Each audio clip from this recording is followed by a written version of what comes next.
gives you some breathing room, but eventually you find yourself gasping for air here in game number 4, and that is the predicament they're in now. They need to recover things. If they were to allow this lead to almost slip through their fingers and not qualify, it'd be a really big disappointment.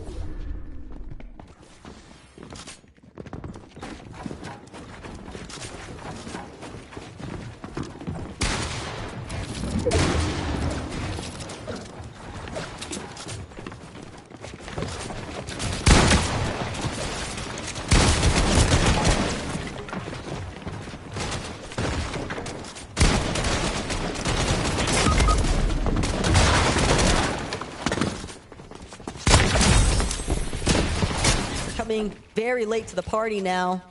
They're already pretty much working on fumes, and now it makes it all the easier for players like Fishy and Huddy that are boxed up situated to just continue to punish. Yeah, they're going to be able to just sit there and just continue to rack up damage. They're in a great spot going into this next game. Again, the type of team that, you know, anybody fighting for a qualification spot probably wants to see them win, get them out, so the spots start to slip on down, because they are sitting firmly in it at the moment.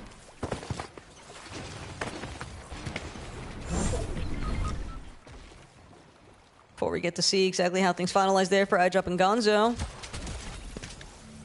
Savage and Truly able to pick up an elimination to an isolated member there. But job's not finished. In fact, some would say that the job might even just be getting started here in Game 4. I was going to say, Taka, has the job started? I mean, we still need so much more from these guys. Hopefully that elim is a sign of things to come. But look, unashamedly, I think it's fair to share a little bit of bias from time to time. If there is a duo that can certainly turn things around,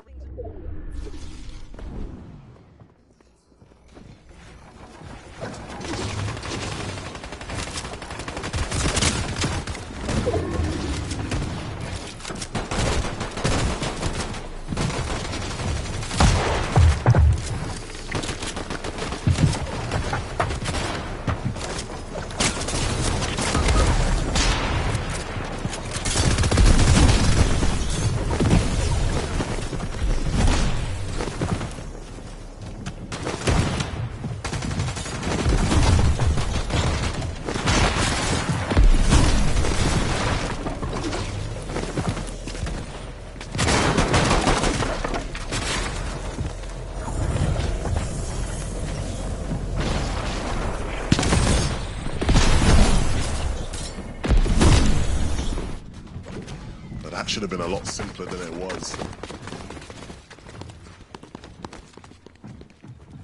it's not even like Karis has a whole lot to work with either. Practically on his last legs. Doesn't even seem like he has any sort of healing resources. Otherwise, would have definitely imagined that that shield would have at least started to go back up, but instead, Glubshi Robin, because they weren't able to finalize that elimination, yeah, they're just sitting slightly below that surge threshold. And they don't get to pick and choose for much longer. They're just going to have to start getting a little bit more proactive here with the rest of the lobby, but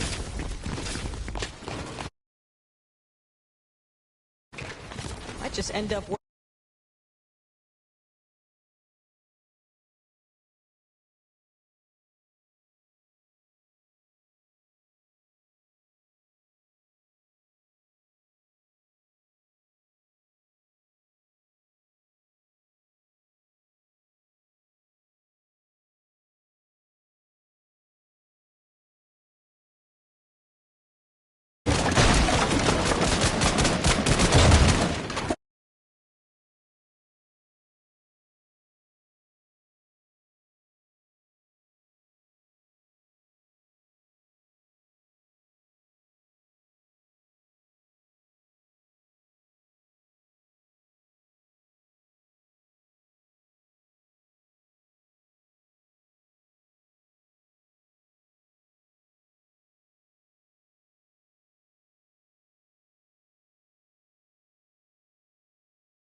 material here. Tsetti and Comeback instead. Truly still trying to force his way into the box, and it is just a fruitless endeavor. And it's so frustrating because you have to jump in there. They make the right play, but ultimately...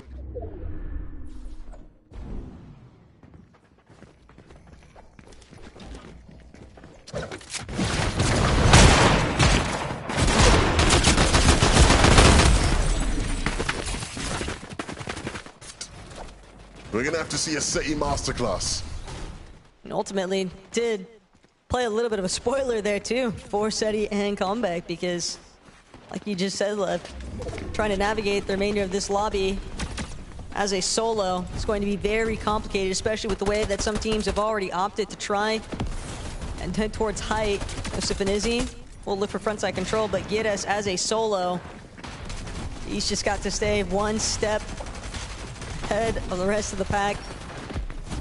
Little by little though, still making his way forward, still doing what he can. Still 10 feet tall here. Had a really solid loadout too. Aside from the fact that he was lacking the overdrive grenades, depends on how brutal these next few zone pulls might be for him. But for Chap and Flixie, they might actually be the ultimate countermeasure here, because Gieres has got hardly any HP left.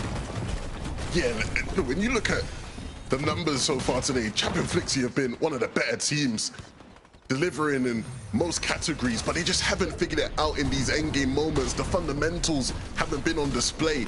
Here in this game, they have the chance to shut everybody up and secure a spot in the major finals. They just have to hold on to height. When you look at some of their opposition, like iDrop, who's left as a solo, as definitely one of our contenders that certainly has leaned more towards that height favorability, but won't really have the option, especially with no materials on the low ground, just kind of crouching about, trying to see if he can drop by Throzy, but Throzy won't budge.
Though with a turnaround onto Alba, the Siphon just barely going to keep him up and running, but Pixoski, Saren looking to take full advantage.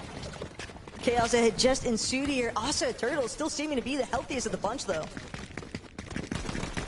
What are you gonna do when the pressure is on and all you have to do is connect the right shots to hit? They will do it. Asa and Turtle, not a doubt. They waited for the perfect moment to strike and they get their win. A well-deserved one as well, Taka.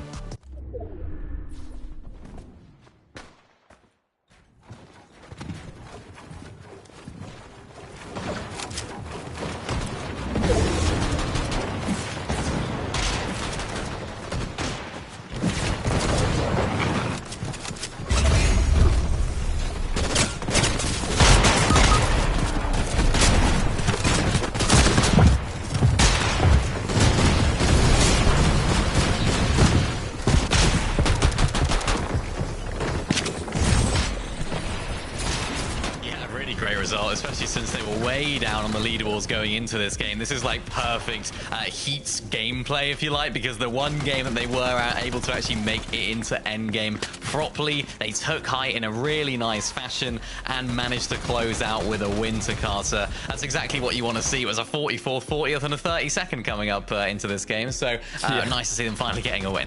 I mean, quite literally had 9 points going into this match. And the good news is, doesn't matter, because all they need is that win, and it will send them to the major finals. Doing it with 13 eliminations is a good way to go as well. So, I mean, I'm happy to see Turtle and Asa in the finals.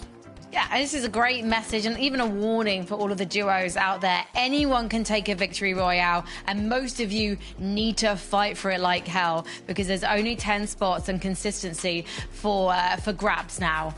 And so many duos are having up and down, inconsistent evenings, so everyone needs to go for the top. Let's see if they can do it in just a few minutes.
That top four, they're all out victory royale winners. So you want to look at 5th and below. And Ping and Ghost, they are the most consistent duo we've had tonight. It's obviously reflected in the numbers, Takata. Yeah, I mean, they've been comfortably sitting there all day long, and it doesn't look like they're going anywhere but up, especially in this last match. Nice shots connecting through. They got 9th with 4 eliminations, and surprisingly enough, Mini, that's their worst placement today. Yeah, what they've been able to do really well is just get those placements along with those eliminations, and Ghost has to be the reason for that. The way he's playing today is absolutely unreal. And he's a player that we have to keep our eyes on now when it comes to the major 2 finals, just because, you know, look at their points. They've definitely already qualified through. So it's like, this is a team now that I'm going to be taking a look at because Ghost is absolutely popping off, playing at the level we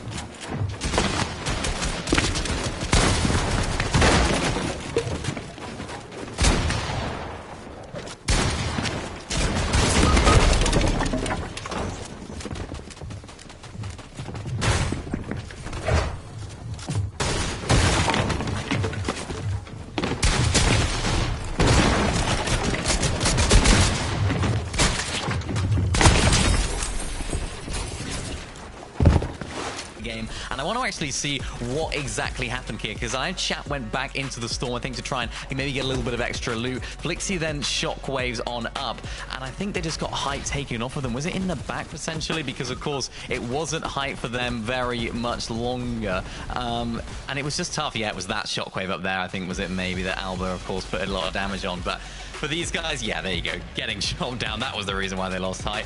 But for these guys, they've qualified through to Carter. Excited to see what they can do, because they're such a great duo.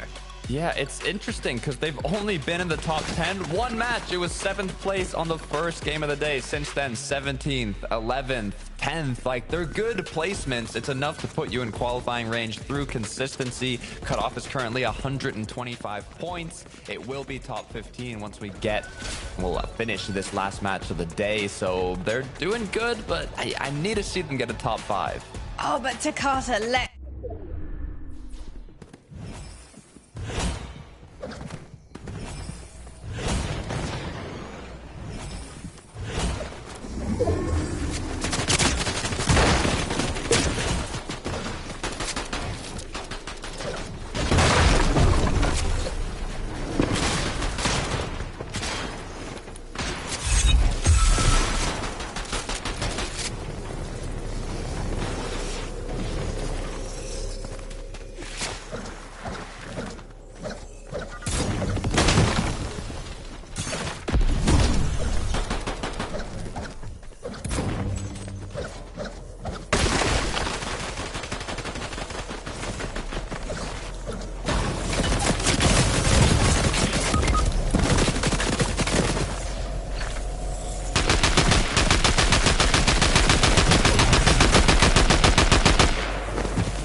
game to Carter, which is where they operate best. And even Neb's there hitting a good few shots, unfortunately getting dropped down there at the end, but just about doing enough here to realistically already qualify them through. But they just want to bolster that here in the last game. Yeah, I mean, it's interesting because these are one of the favorites going into today. Uncontested, dead center of the map, looking primed up from the play-ins, and I mean, they're in qualifying range, but we did expect a bit more.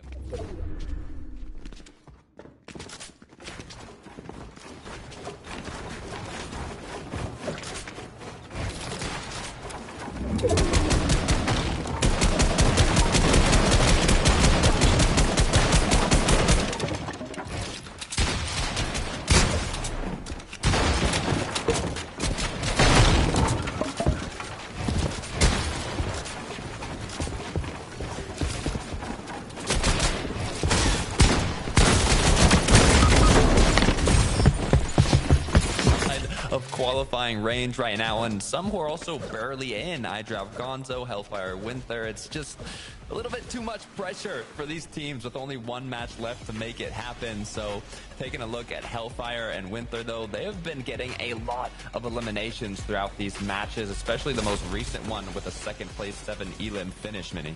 Yeah, they're not quite in, though. They're not quite in. I wouldn't say 140 points is home and dry quite yet, so they're still going to need a big performance here. Of course, we all know about Hellfire being playing at the top of his game for so long, and nice to see him, of course, still performing at this level as well. I was looking at Seti.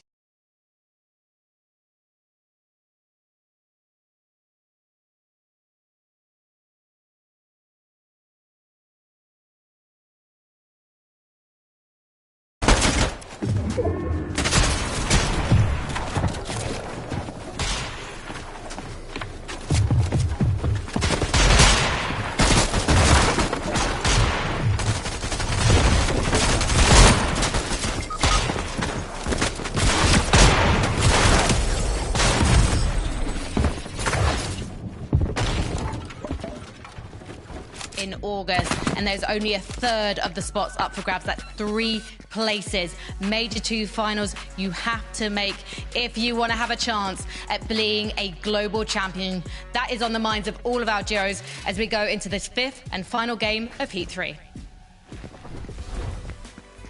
Frankie set the stakes perfectly. You have to make it count now.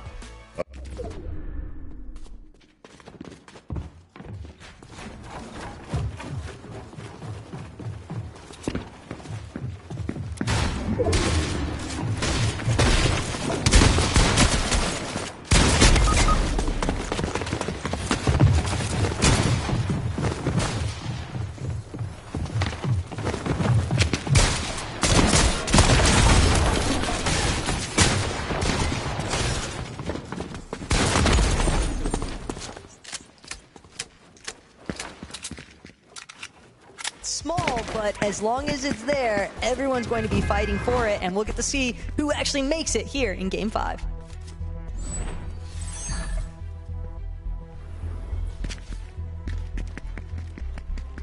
And sort of continuing that initial talking point, it's just understanding that, sure, while the difference between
they are currently sitting outside of that placement.